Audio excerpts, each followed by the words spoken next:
If you grew up in the 90s, malamang familiar na familiar kayo sa LiteAce. Kung ang pambansang photobomber ngayon ang Innova, ang pambansang photobomber noon ay ang LiteAce. Kasama ng L300 at ng Pajero. After so many years, Toyota is finally bringing back the Hiace to the Philippines. This time as a commercial van. Is it worth your money? Let's find out.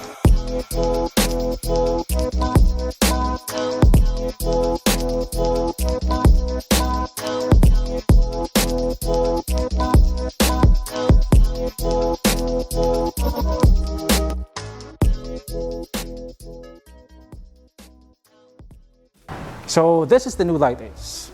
Here in the Philippines, it will be offered in two different configurations. There will be a pickup, and this right here is the panel van.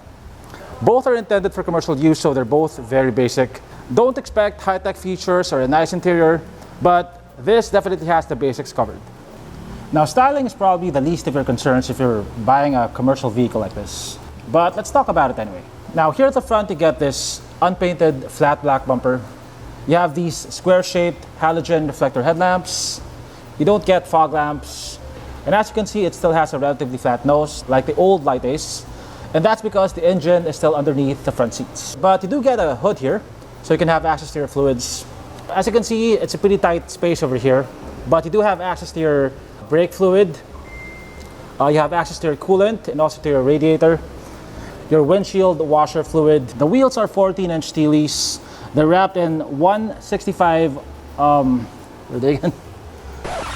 wheels are 14-inch steelies. They have 5 holes. I'm guessing they're PCD 100s. They're wrapped in 165 14C tires.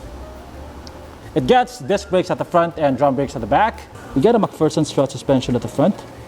And as you can see, you don't have a fender liner. Like the old LiteAce, the new LiteAce is also rear-wheel drive. It has a solid rear axle at the back. The panel van gets coil springs at the back, while the pickup gets leaf springs. It looks like a body-on-frame chassis, although it looks like the body is actually welded to the frame. The new LiteAce is shorter than the old LiteAce, but it's actually taller. As you can see, it's a lot taller than me. I'm 5'8". The panel van gets dual sliding doors on both sides. It also has a sliding door on the other side. As you can see, you don't get windows here. And you also don't get seats because this is a commercial vehicle. But I'm sure you can customize that and add seats if you need to. The gas cap is over here. And you'll have to hand over your keys to the gas attendant because you'll need your key to open this. You get these flat black side mirrors mounted on a ball joint. Now, there's no way to adjust this from inside the car. And you also don't get power windows, so medyo mahirap i-buy window from the driver's seat. So make sure that this is adjusted properly before you leave. Here at the back, you get an unpainted flat black bumper. You get halogen tail lamps. Of course, you get a manual liftgate.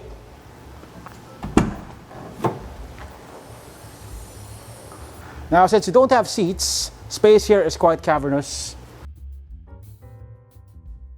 Now, like the old LiteAce, the engine of the new LiteAce is underneath the driver's seat. Now, after unlocking the latches over here, you just push the seat backwards and you now have access to the engine. Now, this is the 2NR VE engine, which is very similar to the engine of the Vios. It's a 4-cylinder naturally aspirated engine that puts out 97 horsepower and 135 Newton meters of torque. You only have one transmission option for the LiteAce, and that's a 5-speed manual. Now, don't expect keyless entry. You have to put the key in the keyhole to lock or unlock the vehicle. You have this 90s style plastic door opener.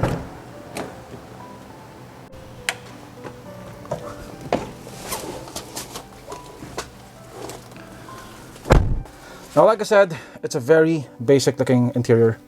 It's a low budget commercial vehicle, so Toyota just focused on the basics. Like you have air conditioning, you have a head unit, but you can see cost cutting everywhere else. Like these door panels over here are just flat plastic panels. You do get manual windows, as you can see. Needless to say, everything is made of hard plastic. You also don't get a center armrest. Now, since the seat is on top of the engine, your seating position is quite high, and there doesn't seem to be a way to lower it. Yeah, you can move the seat forward and back, like so. You can also recline it. You get a 5-speed transmission, and the shifter is on the dashboard like this. You get manual air conditioning, fan speed, temperature, AC button. You get a 2-din stereo, you get USB. Down here you get an ashtray, which I'm sure your driver will appreciate. You got a decently sized glove box. Cup holders over here and also on that side. Now, headroom is a lot. I'm guessing that's about 6 or 7 inches of headroom. I'm 5'8". You get an analog speedometer. You get a temperature gauge, which is very important for a commercial vehicle like this. The fuel gauge is digital, and you don't seem to get a tachometer, which is weird for a manual car like this. Now, this panel right here is not even covered in plastic. This is metal. That's the wheel well over there. The same goes for the other side. And as you can see at the bottom here, nothing much is covered in plastic. So yeah, I haven't driven it yet, but I'm pretty sure the noise insulation here is going to be, it's not going to be very good. I mean, for one, you don't get fender liners. You don't even get plastic covers over here.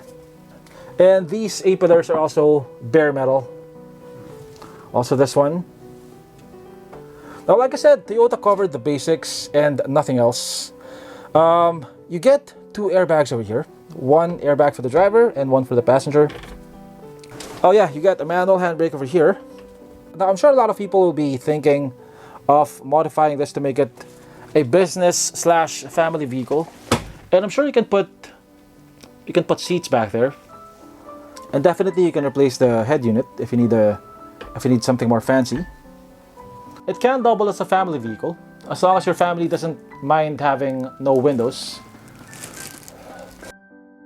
Currently, Toyota only offers 2 configurations for the Hiace: the panel van and the pickup. But eventually, they will introduce other configurations like the ones that you see here.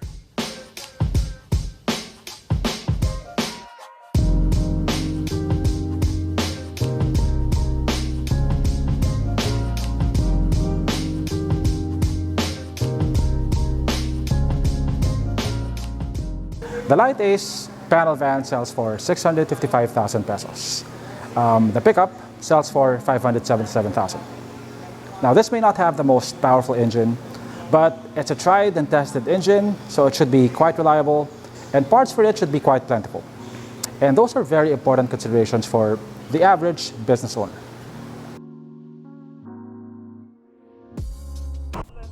Thanks for watching, and I'll see you on my next video.